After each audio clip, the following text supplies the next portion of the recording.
ఏవండోయ్! సిటీలో ఎన్ని పెళ్ళిళ్ళు చూసినా సరే, ఇలాంటి పచ్చని తెలుగింటి పెళ్ళికి మాత్రం ఒకసారి వచ్చి ఎళ్ళాలండి. అందుకని ఈరోజు మా వైఫ్ బెస్ట్ ఫ్రెండ్ అయిన అమ్ముడు చౌదరి పెళ్ళికైతే వచ్చేసాం. ఇలా వచ్చామో లేదో ఆ వైబు, ఆ వెల్కమింగు, ఆ డీజేలు అబ్బో! అదిరిపోయి. ఇలా కూర్చున్నామో లేదో అప్పుడే కొంతమంది ఎళ్ళిపోతున్నారు. ఏంట్రా అంటే పల్లెటూరులో భోజనాలు 8:00కల్లా అయిపోతాయి అన్నారు. అది అందరికి తెలిసిన విషయం అనుకోండి. సర్లే అని ఇంక ఇద్దరం లోపలికెళ్ళి స్టార్ట్ అయ్యాం. ఇక ఆ ఓపెనింగ్ ఎంట్రన్స్ చూసి మాత్రం మతిపోయిందండి. భలే అనిపించింది ఆ సెట్టింగ్. ఇలా లోపలికెళ్ళగానే ఈ చిన్న పిల్లల హడావుడి మాత్రం భలే ఇంకా అనిపించింది. ప్రతి ఫంక్షన్‌లో ఇలాంటి చిన్న పిల్లల హడావుడి కంపల్సరీ ఉండాలి.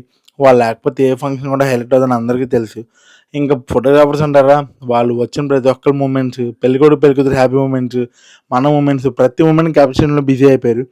ఈలోపు ఈ బుడ్డోళ్ళు ఖాళీ ఉంటారా? అందరూ గిఫ్ట్‌లు తెచ్చారు. మేము కూడా గిఫ్ట్‌లు తేవాలని వాళ్ళు కూడా ఏదో గిఫ్ట్ రెడీ చేసి, వాళ్ళు కూడా ఫోటోలు, వీడియోలు మాత్రం భలే తీపిచ్చేస్తున్నారు. పెళ్ళికొడుకు, పెళ్ళికూతురు ఫుల్ హ్యాపీ. మేమిద్దరం వచ్చినందుకు వాళ్ళు ఇంకా హ్యాపీ. ఈలోపు నా ముందు కూర్చున్న మన పంతులు ప్రతి ఫంక్షన్‌లో చెప్పే కామన్ డైలాగ్, "ఎంతసేపయ్యా ఫోటోలు తీశారు? లోపలికెళ్ళండి నేను టైం అయిపోతుందని." ఈలోపు వచ్చిన చుట్టాలందరికీ పెద్ద సెట్టింగ్ ఏసి, వాళ్ళున్న ఓన్ స్థలంలోనే మంచిగా భోజనాలు పెట్టేశారు.